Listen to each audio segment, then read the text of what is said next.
আসসালামু আলাইকুম বন্ধুরা, আশা করি আপনারা সকলেই ভালো আছেন আর আপনারা দেখছেন ইসলামিক গল্পের আসর।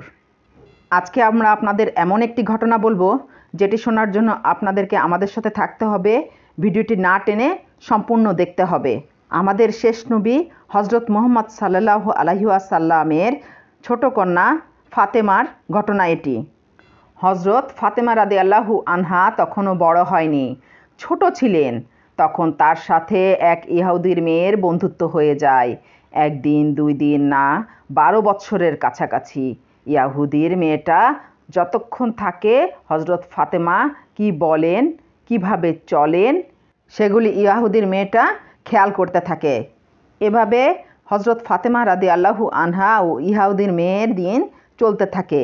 এভাবে অনেক দিন যাওয়ার পরে ইহুদি মেয়েকে ডেকে বলল, আমি তোমার বিয়ে ঠিক করেছি এক শিল্পপতির সঙ্গে, তোমাকে তার সঙ্গে বিয়ে দিতে চাই, তুমি রাজি কি না বলো। ইহুদির মেয়ে বলল, আব্বাজান, আপনি আমার জন্য পাত্র ঠিক করেছেন, ঠিক আছে, আপনি আমার খারাপ চাবেন না, কিন্তু আব্বাজান, আমি এই বিয়েতে রাজি কি না তা আমি এখনও বলতে পারবো না।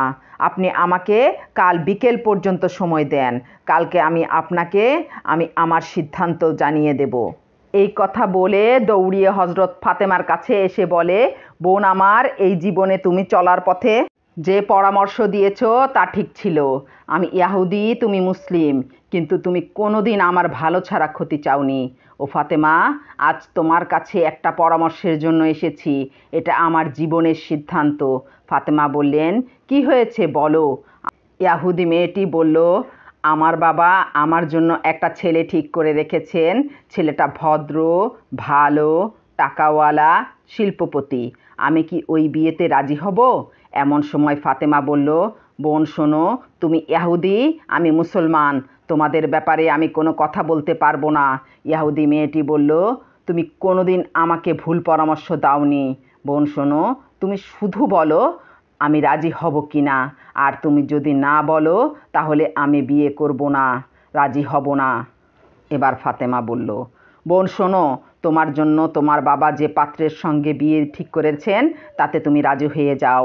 এবার ইহুদি মেয়ে বলল, ফাতেমা, আমার একটা ইচ্ছা আছে, তোমাকে এই বিয়েতে যেতে হবে, তুমি যদি যাও তাহলে আমি রাজি হব। ফাতেমা বলল, আমি কেমন করে যাব? তারপর অনেক জোরাজুরির পর মেয়েটা ফাতেমাকে রাজি করালো। তখন মেয়েটা দৌড়ে গিয়ে বাবাকে বলল, বাবা, আমি বিয়েতে রাজি, কিন্তু শর্ত হলো একটা, আমার বিয়েতে আমি মুহাম্মদের মেয়ে ফাতেমাকে দাওয়াত করেছি। কথা শুনে ইহুদি বলল, শোনো আমার কন্যা, আমরা ইহুদি, ওরা মুসলিম, ওদের সঙ্গে আমাদের কোনো মিল নেই, তার মেয়েকে দাওয়াত দেওয়া যাবে না, আর ওরা তো গরিব। কিন্তু ইহুদি মেয়েটা বলল, বাবা, আমার এ জীবনে আমি এমন ভালো মানুষ আর কখনো দেখিনি। তোমাকে আমার ইচ্ছার কথা বলেছি যে আমার বান্ধবী ফাতেমাকে যদি বিয়ের দাওয়াত দেওয়া না হয় তাহলে আমি আর বিয়েই করব না। ইহুদি মেয়ের কথা শুনে চিন্তায় পড়ে গেলেন। অনেক ভেবে চিনতে পরে বললেন, আচ্ছা, তুমি তোমার বান্ধবী ফাতেমাকে আসতে বলতে পারো, কিন্তু তাকে দামি কাপড় পরে আসতে হবে, কোনো কম দামি কাপড় সে পরে আসতে পারবে না, কারণ এখানে অনেক বড় বড় লোকজন আসবে। ইহুদির মেয়ে বলল, ঠিক আছে। এই বলে সে ফাতেমার কাছে এসে বলল, তুমি আমার বিয়েতে যেও, কিন্তু তুমি একটা ভালো কাপড় দামি কাপড় পরে যেও, কারণ সেখানে অনেক লোক আসবে। ফাতেমা চোখের পানি ছেড়ে দিয়ে বলল, আমি কোনোদিন নতুন কাপড়, ভালো কাপড় দেখি নাই, আমি কিভাবে বিয়েতে যাব? ইহুদি মেয়েটি বলল, আমি তোমাকে চিনি, তুমি যদি বলো যাবা বিয়েতে তাহলে তুমি যাবা, আল্লাহর নামে শপথ করে বলো তুমি বিয়েতে যাবা, তাহলে তুমি অবশ্যই যাবা, তুমি না যেয়ে আর থাকতে পারবা না। তারপর ফাতেমা বান্ধবীর জোরাজুরিতে বিয়েতে যাবার সিদ্ধান্ত বলে দেয়। এরপর সে ইহুদি বান্ধবী চলে গেলে সে জায়নামাজে বসে আল্লাহর কাছে কান্নাকাটি শুরু করে দেয়। আল্লাহর কাছে তার একটাই চাওয়া, আল্লাহ যেন বান্ধবীর বিয়েতে যাওয়ার জন্য একটা দামি কাপড়ের ব্যবস্থা করে দেন। আল্লাহর কাছে ফাতেমা চেয়ে চেয়ে কান্নাকাটি করছেন যেন বিশ্বনবীর ইজ্জত ঠিক থাকে, মর্যাদা ঠিক থাকে, আর আল্লাহ তোমার কাছে আমি কোনোদিন কিছু চাইনি। আমি আমার জৈবিক ও দৈহিক চাহিদা পূরণের জন্য তোমার কাছে কাপড় চাচ্ছি না। আমি চাচ্ছি আমি ওই পোশাক পরে বিয়েতে যাব এবং বিয়েতে যত নারীরা আছে ওই পোশাক দেখে কালিমা পড়ে যেন মুসলমান হয়ে যায়। এভাবে সেজদায় পড়ে যখন কান্নাকাটি শেষ করে জায়নামাজ থেকে উঠলেন, ঠিক তখনই দেখতে পেলেন ঘরের কর্নারে 2টি প্যাকেট রাখা আছে।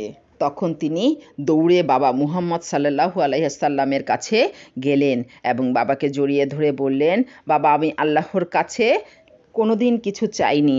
আল্লাহর কাছে সিজদায় যেয়ে কাপড়ের জন্য কান্নাকাটি করে জায়নামাজ থেকে উঠতেই দেখি ঘরের কর্নারে এ 2টি প্যাকেট।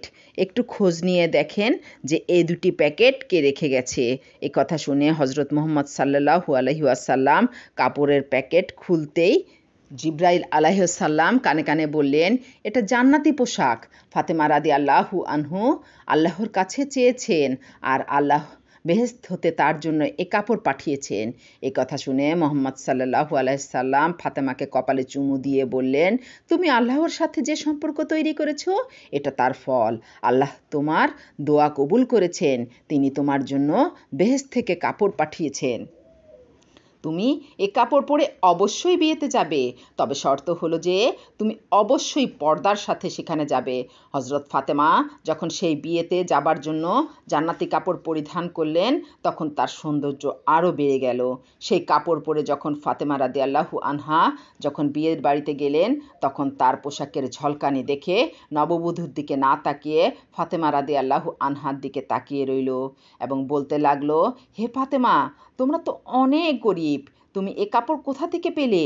এ কাপড় তো আমরা কখনোই দেখিনি। ফাতেমা রাদিয়াল্লাহু আনহা বললেন, এ কাপড় আমি বাজার থেকে কিনিনি। এ কাপড় কখনোই বাজারে পাওয়া যাবে না। এ কাপড় আমি যেখান থেকে কিনেছি আপনারা সেখানে কোনো দিন যাবেন না। যে রাস্তায় আমি গিয়েছি আপনারা সে রাস্তাও কোনো দিন চিনবেন না।